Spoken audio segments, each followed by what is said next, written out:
Alright, shalawam. First off, I want to say praises to Yahawah, bahasham Yahawashi, bahasham Kodash.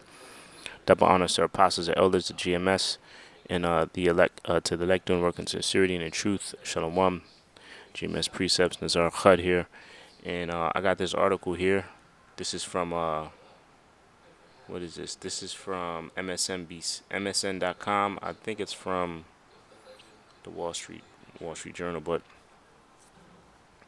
you can see here, this is the first guy that got the neural brain link, and he's having some trouble, right? It says Neuralink's first brain chip implant in a human appeared flawless.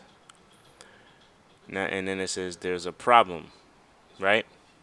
So I guess he's going through some. I read a little bit of this article. Excuse me. I read a little bit of this article, and I immediately thought of a scripture. But I'll read a little bit of this. This is a guy. Look at him, simple. Look at his face. This is the first guy that got the implant. What's his name? It's gonna say his name. Yeah, Nolan Arbo, right? Arbaugh. So let me read. It says Neuralink encountered a problem with the implant in its first human patient, Nolan Arbaugh, that reduced the amount of data it could capture from his brain, according to a blog post the company published on Wednesday. Some data was lost because a number of the implant's threads that had been placed in Arbaugh's brain came out. The company owned by Elon Musk didn't disclose a reason why some of these threads retracted unexpectedly, right? So I guess some probes or threads or some shit, it got loose up in there. They're saying it could be attributed to air, right? It says right here, one factor that Neuralink explored that may have contributed to the threads coming out is that air was trapped inside Arbaugh's skull after surgery, a condition called pneumocephalus. According to people familiar with the events, the problem hasn't appeared to pose a risk to safety of Arbaugh, a quadriplegic since 2016 diving accident. Even so, the possibility of removing Arbaugh's implant, so-called explanation, was floated. Said blah blah. Anyway, so this dude, he's going through some problems. He looked like he's looking fucked up right now. But I thought of this scripture in, but so it was a minor setback, right? I was hoping that this would be a real success. This is only what three months later. He got this shit implanted in January. I'm sorry, damn, time's flying. Is May right now, so 5 months later. And there's already problems. I was hoping that this would be a real success. So because that would mean we're inching closer to this being pushed, or this technology being pushed, right? So it's a minor setback regardless. But I thought of this scripture in Psalms. You could break it down multiple ways, but I thought of this scripture in Psalms from Psalms 10:2 on down. But I'll start at 1. It says, right. So this is a prayer for the overthrow of the wicked, right? Currently, the wicked that's ruling right now are the Edomites, right? So this whole chapter is bad, right? I'll read see how long I'll read this, but it says, why standest, Psalms 10:1, why standest thou afar off, O Lord? Why hidest thou thyself in times of trouble? Now, when I read that, I thought of Ice Cube in that movie, Boys in the Hood, when he said, why we always in the ghetto? The Lord don't love us, right? I thought of that. Oh, also the other scripture, I believe, is Micah 4:1. But I thought of that scripture, right? And I'm, that's what we think now. I'm sure that's what some Jake think now. But the ones that are aware, we already know that the Lord really isn't hiding himself as he once did in the past, right? Because we see the Lord is working. We see prophecies unfolding. Once you see prophecies happening, right? Like uproars of the people. Even this right here. This is prophecy happening, man. So we know the Lord isn't hiding himself. He's actually doing a lot of work, because prophecies, right? Habakkuk, the second chapter, those visions that were spoken about in the past, they're speaking now clearly, right? So this is this is the Lord doing his work, the creation of the C hip right here. Even though this one, and this is what the article says.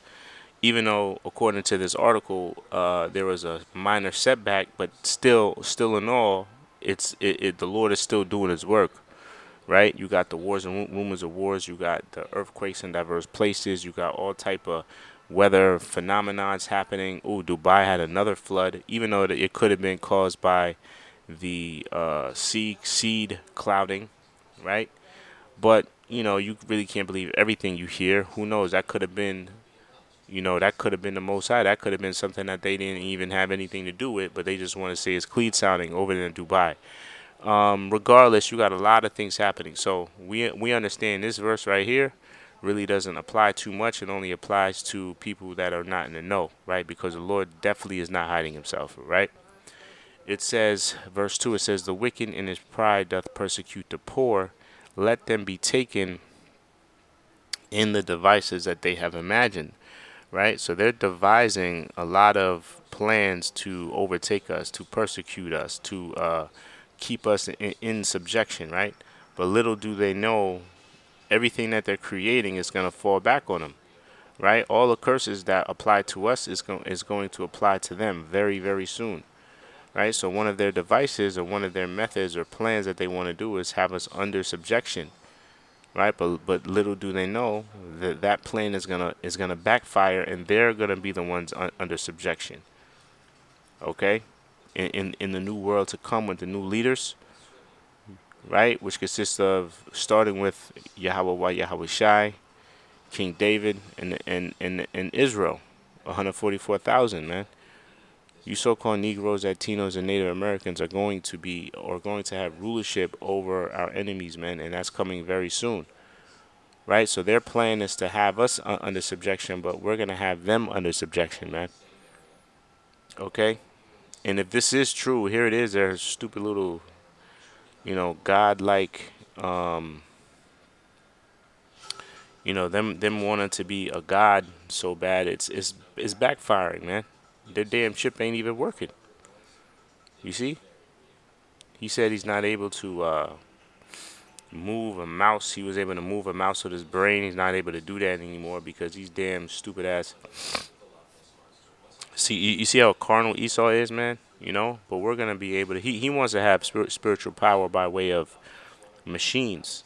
That's why he's trying so hard. Even in his movies, he shows you in his movies, he's trying to merge himself. He's got this fantasy of merging himself with a machine.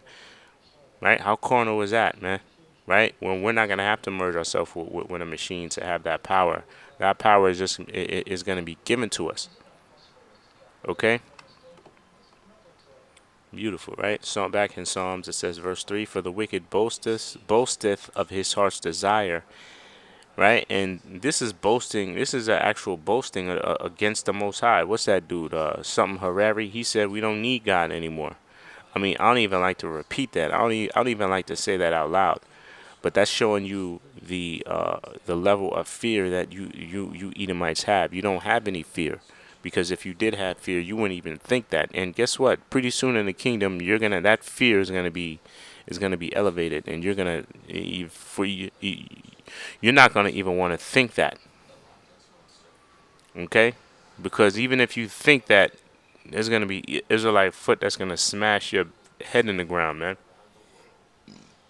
Excuse me, Salakia, right? It says, "For the wicked boasteth of his heart's desire, and blesseth the covetous, whom the Lord abhorreth." Right, and that's what they do. Esau by nature is a very covetous person. Right, they're a very covetous people. Here it is. They stole lands. They steal nationalities. Right, they steal our women. They steal everything, man. Right? John 10:10, "The thief cometh not but to steal, to kill, and to destroy," man. So pretty soon, they that bill, right? That what's that? Pretty soon they're gonna have to pay for all the wickedness that they've done, because they haven't paid yet. They haven't been judged yet. Right? Verse 4 says, "The wicked through the pride of his countenance will not seek after the Most High. The Most High is not in all his thoughts." what is that? Psalms 14. It says, a fool. Let me get that. It's only a few chapters. Verse 14 and 1, right? Is it 14? It says, Psalms 14 and 1. Folly and wickedness of men. That's what the titles, right? It says, the fool hath said in his heart, there is no God. They are corrupt. They have done abominable works. There is none that doeth good, right? And that perfectly describes you Edomites. Okay? That perfectly describes you Edomites, because you don't believe in the Most High. Like I said, you got that guy, Harari, I forgot his name, who was quoted and saying, we don't need God. You know? Their actual God is AI, technology, man. Okay? Alright, let me go back to Psalms 10. Read a few more verses. Right? It says, through the wicked, through the pride of his countenance, will not seek after the Most High. The Most High is not in all his thoughts. It says, his ways are always grievous. Thy judgments are far above his sight. As for all his enemies, he puffeth. Excuse me. As for his enemies, he puffeth at them. It says, right, and his enemies, which are a lot of them now, they're, the Most High is allowing them to get stronger militarily. Excuse me. Right? He's allowing their military to get a lot stronger than they were 5, 10, 15 years ago. So they're at a point now, they're at a level now where they can boast against Esau. They can boast against that dragon, that whore, right? Pursuing a revelation, right? When at one time they weren't able to do that. Verse 6, he hath said in his heart, I shall not be moved, for I shall never be in adversity, right? And that's the minds, you gotta think, when you read these verses, that's the mindset of Esau. That's how an Edomite thinks. Okay? Which, since they've been into rule, and really the Most High has given them that pride, right? And them being on top for so long, of course they're gonna think that. When we're on top, that's what we're gonna think too. But it's not gonna be a thought. It's gonna be reality, because the Most High Yahawashi is gonna be dealing with us again. So we're never gonna be in adversity. We'll never be moved out of that position of authority anymore, right? We're pursuant to our blessing. We're finally gonna receive that blessing, right? Pursuing what's that, Genesis the 17th chapter, that blessing that was given unto Abraham and his seeds forever, right? His mouth is full of cursing and deceit and fraud. Under his tongue is mischief and vanity, right? And we see, the mischief and vanity and the fraud and the lies, more and more now. Okay? Just what's going on over here with the small hats. Now they're going into this area right here. Watch, blah, blah, blah, tank crush, So they doing a lot of damage, man. This is, what's this? This is RT. All right, so they doing a lot of wickedness, man. And a lot of other nations are finally seeing this. Okay? It says, his mouth is full of cursing and deceit and fraud. Under his tongue is mischief and vanity, right? So when they push this to the people, they're gonna push it as it's gonna be some sort of benefit to you. Like, yo, you're not gonna be able to live without this. You need this in your life, whether it be the C-hip or whether it be this thing, this Neuralink. Oh, once you get this, life is gonna be so much easier, but really it's gonna be to your detriment. It's really, if you're an Israelite, if you're a so-called Negro, Latino, or Native American, it's essentially you choosing Esau as your power, as your God. And we know what it says in Revelation. The consequence is death. Okay? Consequence is death, man. So don't take of that C-hip, man.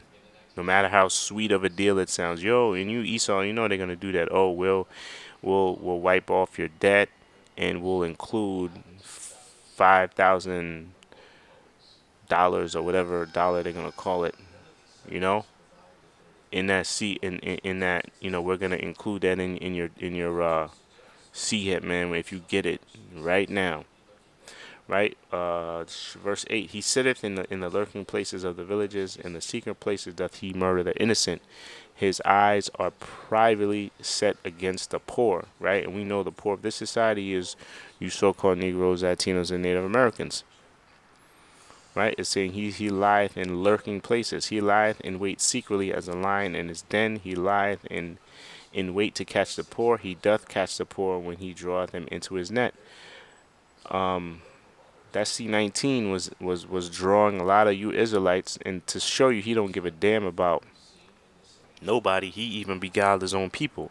That's how wicked Esau is. But Esau don't give a damn, right? That's why it's Esau against Esau right now. If Satan come against Satan, how shall his kingdom fall or stand? Okay, so that's pretty much it, man. Esau, no matter what plans you have, unfortunately, if according to his article, there was a minor setback with this dude and his brain chip. But that doesn't mean that the C-hip isn't coming soon. Okay, so that's pretty much it. I'll leave this article. Your brothers and sisters can check it out in the description. But one of you brothers and sisters were edified. To the next show, shalawam.